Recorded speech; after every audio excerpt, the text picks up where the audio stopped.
Dynastie Bamoun, le trône des braves. Basé sur une histoire vraie. The Story explore les thèmes de la conquête et de la construction d'un empire, de la légitimité du pouvoir, de la transmission dynastique et du rôle des traditions dans l'évolution d'un peuple. À travers des luttes de pouvoir, des alliances stratégiques et des croyances ancestrales, la série interroge la nature du leadership, le poids du destin et la place de l'honneur dans une société en mutation.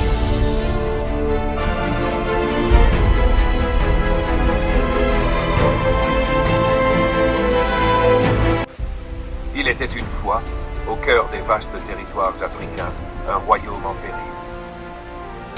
Jimom, jadis prospère et puissant, était sur le point de sombrer sous les assauts de ses ennemis. Le prince héritier, Chariyen, un jeune homme au regard perçant et à la stature imposante, se trouvait face à son plus grand défi. Exilé de son propre royaume après une trahison, il n'avait qu'un seul objectif, restaurer la grandeur de son peuple. Dans la nuit sombre et pluvieuse, alors que les flammes des torches vacillaient sous l'orage, Chariyen fit ses adieux au palais ancestral. Revêtu d'une armure usée mais symbolique, il franchit les portes du palais, accompagné de son chevalier loyal. Ensemble, ils s'enfoncèrent dans l'obscurité, loin de la terre qu'il avait vue naître. Les montagnes qui entouraient Jimom étaient traîtresses et dangereuses, mais elles offraient une protection contre les poursuites. Le royaume de Jimom, jadis prospère et puissant, était en train de sombrer sous les assauts de ses ennemis. Dans les flammes du chaos, un homme se dressait, seul héritier légitime, le prince Chariyen. Trahi par les siens, contraint de fuir sa propre terre, il n'avait qu'un seul objectif, restaurer la grandeur de son peuple. Sous un ciel orageux, il quitta le palais ancestral, son armure usée brillant sous la lueur tremblante des torches. Fatigués des exilés. Autour du feu, les guerriers reflétaient leur crainte et leur détermination. Le prince, le regard brûlant d'ambition, prit la parole. Nous devons unir les tribus. Seul un royaume fort pourra nous permettre de survivre et de prospérer. Son chevalier, sceptique, répondit « Les terres sont divisées, Chariyen. L'unité ne viendra pas sans sacrifice. » Nous devons unir les tribus.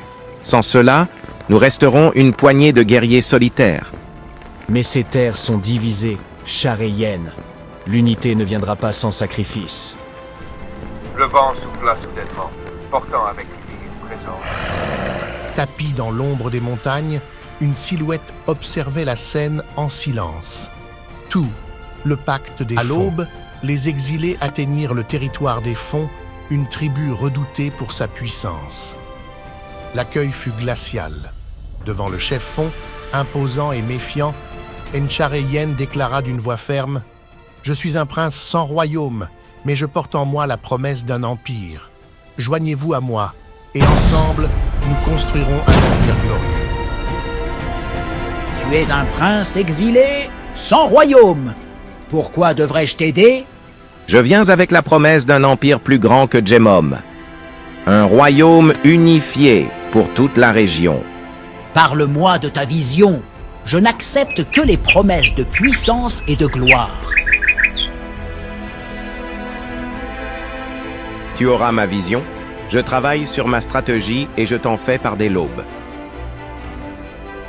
Face au regard perçant du chef fond, il déclara d'une voix ferme « Je suis un prince sans royaume, mais je porte en moi la promesse d'un empire. Joignez-vous à moi et ensemble, nous construirons un... Je viens avec la promesse d'un empire plus grand que Jimom. Un royaume unifié pour toute la région. Parle-moi de ta vision. Je n'accepte que les promesses de puissance et de gloire. » Un long silence s'installa. Finalement, le chef fond tendit la main. L'alliance venait d'être scellée. Les jours suivants furent marqués par des réunions secrètes et des plans de guerre tracés sur des cartes anciennes. Puis, au matin, l'heure du premier combat sonna. L'attaque fut fulgurante. Les épées s'entrechoquèrent, les cris résonnèrent. Chariyen, en tête de ses troupes, combattait avec une rage farouche.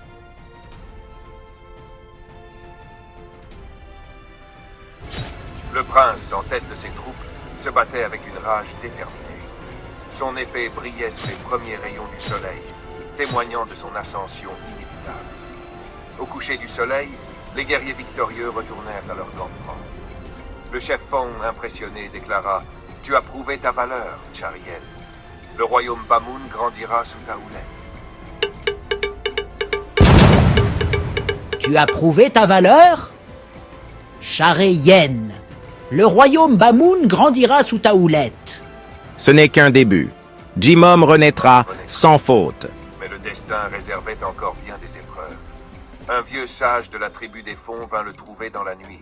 Sa voix tremblante portait un message ancien, une prophétie.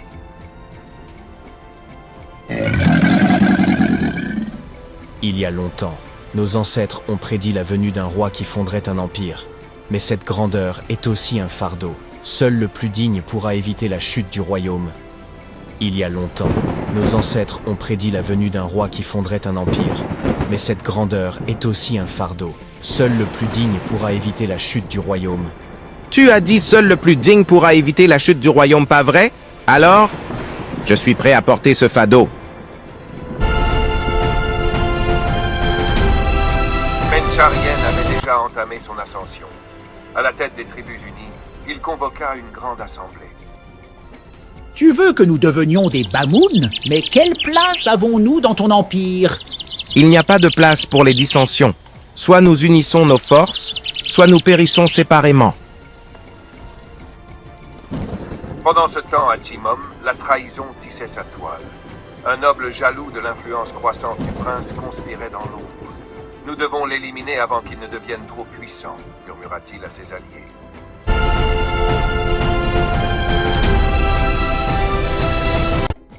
Nous ne devons pas laisser ce prince faire ce qu'il souhaite, avant qu'il ne devienne trop puissant. Il n'a pas la légitimité. Mais ces victoires parlent d'elles-mêmes. Nous risquons de perdre le pouvoir. Mais pour sceller son destin, il devait obtenir la bénédiction des ancêtres. Dans la forêt sacrée, il s'agenouilla devant l'autel mystique.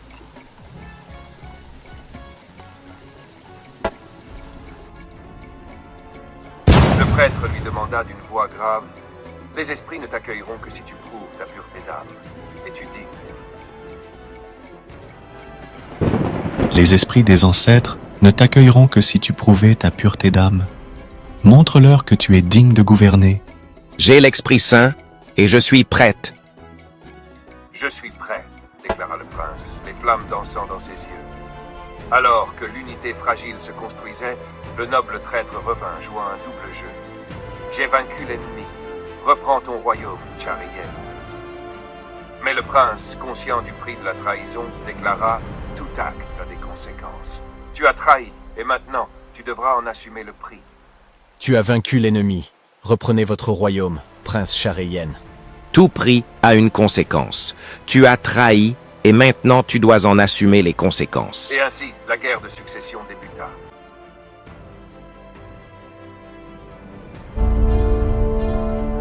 Tu n'es qu'un usurpateur, prince. Nous nous battrons pour la souveraineté de nos peuples. Et le prince, conscient du prix de la trahison, déclara « Tout acte a des conséquences.